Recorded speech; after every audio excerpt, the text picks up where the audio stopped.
Veja bem, naquela época, o sonho da rua, o sonho do povo brasileiro, sobretudo das vítimas, que eram, eu diria, milhões, sabe por quê? Porque se você tem numa família dois ou três diretamente vítimas da perseguição e ditadura, a família toda está atingida, né?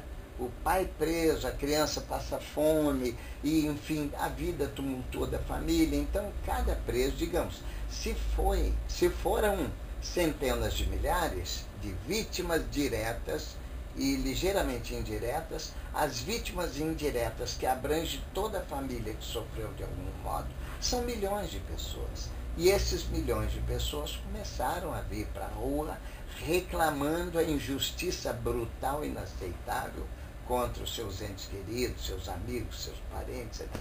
Muito bem. E aí veio a campanha pela anistia, que é uma tradição multimilenar dos povos considerados civilizados, né? Sobre anistia para qualquer delito, entre aspas, que seja considerado por sonho, por política, por, sabe, desejo, sonho das pessoas de progresso, o chamado crime evolutivo. Crime, entre aspas, evolutivo, aquele que chega a cometer algum abuso, algum excesso, para uma finalidade maior e política. Pois bem, isso é uma tradição multimilenar e que o Brasil só conseguiu depois de 21 anos de ditadura sanguinária e mortífera. Pois bem, então conseguimos de que modo? Povo na rua, gritando, os parlamentos chamando atenção para este fato, e a ditadura se desmoralizando no exterior também, já que estava desmoralizada no Brasil pelos fatos que todo mundo tinha em casa. Pois bem, a ditadura começou a repensar e sofrer pressões internacionais, até de governos. Houve até, por exemplo, eu me lembro, até o Papa dava o recado da sua maneira. Numa das vezes, eu me lembro, nós estávamos terminando o Congresso Nacional de Juristas e Advogados no Hotel Glória. O Papa mandou um recado para o Brasil. Não era o Papa, era o João Paulo? Na época era o João Paulo, foi em, deixa eu me lembrar, 70, foi em 74, na transição entre o Médici e o Geisel, já no começo do governo Geisel, 74 para 75, né? O próprio Papa mandou recados da forma dele, mas compreensíveis, dizendo algo assim, por exemplo, é preciso que um certo maior país católico do mundo, todo mundo sabe qual é esse país, né? Pare de praticar tantas desumanidades, etc. Né? As palavras são sinônimas, mas são nessa mesma linha, até o Papa. Quando o Papa ousa fazer isso, é porque estava demais, e estava demais. As organizações internacionais salientavam. Eu próprio fui convidado a ir algumas vezes no exterior, seja para congresso de paz da Fundação Lélio Basso, da Bertrand Russell e outras que me convidaram para debate sobre o problema de paz e humanismo.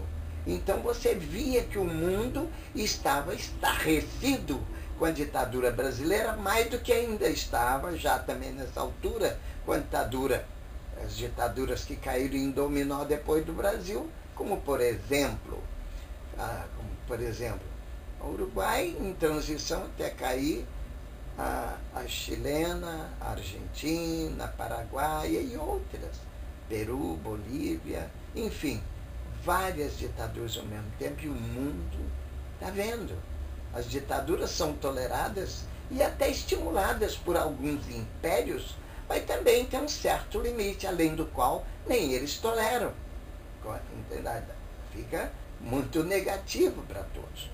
Então foi isso. E nesse clima internacional, que ajudava o nacional, nesse clima, é claro, a ditadura podia ser violenta, mas não era burra, tinha gente inteligente lá, capaz de ver.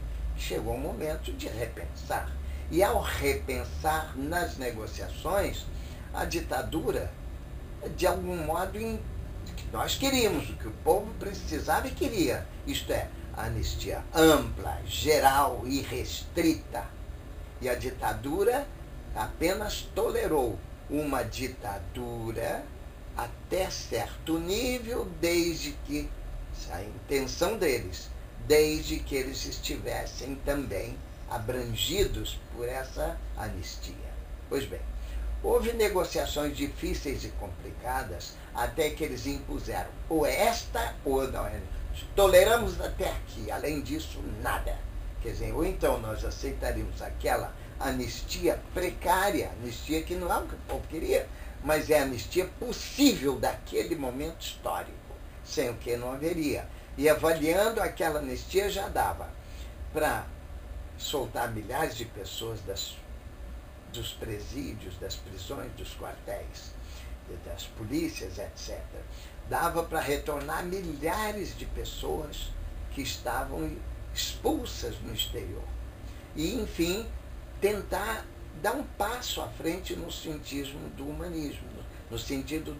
Acabamos aceitando e ela foi discutida nas lideranças dos dois únicos partidos que eles toleravam. Era Arena e MDB. O MDB seria um partido para dizer sim à ditadura. E a Arena seria um partido para dizer sim, senhor, à ditadura. E mais ou menos funcionou até um certo tempo, quando o MDB virou um partido do não e passou a lutar realmente pelo não. Isso foi em que época você disse que o MDB virou um partido do não? Ele foi virando na medida em que a realidade ia mostrando. Os oportunistas que entraram no partido aparentemente de oposição começaram a sentir também a realidade e a pressão do povo num sentido de sair da ditadura. Alguns melhoraram, outros saíram, entrou gente nova, e com isso o MDB virou um partido de oposição à ditadura. E o Arena continuou sendo o partido do aplauso e apoio político à ditadura. Pois bem, então em 79, eles estando sem saída política internacional e até nacional, com dificuldades, acabaram concordando com uma forma de anistia precária, mas saiu e beneficiou milhares e milhares de brasileiros. Permitiu retornos que estavam expulsos fora do Brasil ou asilados, enfim, e permitiu que a gente abrisse as portas das cadeias e com isso realmente aliviou muito. Depois dessa discussão, na época da votação, coincidiu que eu tinha sido eleito deputado federal em 78, assumi em 79, exatamente no ano em que começamos a lutar pela anistia e conseguimos essa precária Lei 6683 de 79, 28 de agosto de 79. Coincidentemente, nesse dia, um pouco antes, tinha sido tão tensa, tudo estava tão tenso no plano político e humanístico que eu tive um problema, sangramento de úlcera, fui recolhido ao hospital e estava lá uns poucos dias no hospital em Brasília, quando veio a votação do dia, se não me engano, 22 de agosto.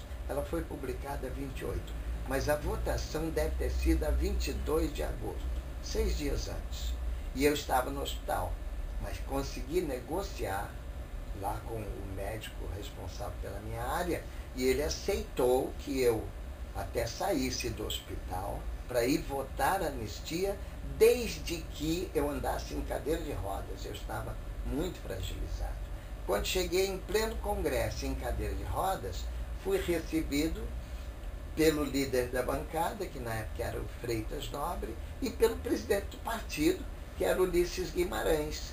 E aí, vendo aquela situação, meu abatimento, a minha situação, galerias cheias, plenário cheio, um debate acirrado, ele então me consultou, Modesto, você tem condição... Ele quem? O Ulisses? O Ulisses junto com Freitas, né? Sim. Você tem condição de subir os degraus do plenário, da tribuna, para nos ajudar a fazer o encaminhamento de votação? Eu então disse, claro, vou me arrastando, e fui me arrastando, subi, e lá fiz um discurso encaminhando a votação, historiando um pouco, falando das nossas dificuldades de obter uma anistia verdadeira, mas que o caminho continuaria aberto para continuar a luta até o final. E ajudei a fazer esse encaminhamento, desci, votei e saiu aquela anistia, mas com um caminho aberto para continuar lutando por uma anistia total, ampla, geral e restrita, e que finalmente só saiu com um processo de redemocratização do país. Né? Agora, Eu estou sentindo sua emoção. Não, porque eu me lembro. Eu conto uma história e revivo a história. Claro, né? claro. E é tanta coisa, às vezes eu nem gosto de contar sofrimento de uma cliente, um cliente, porque eu me lembro das coisas como me foram reveladas e às vezes como me foram exibidas certas coisas, né? E aí eu entro de novo no sofrimento da época.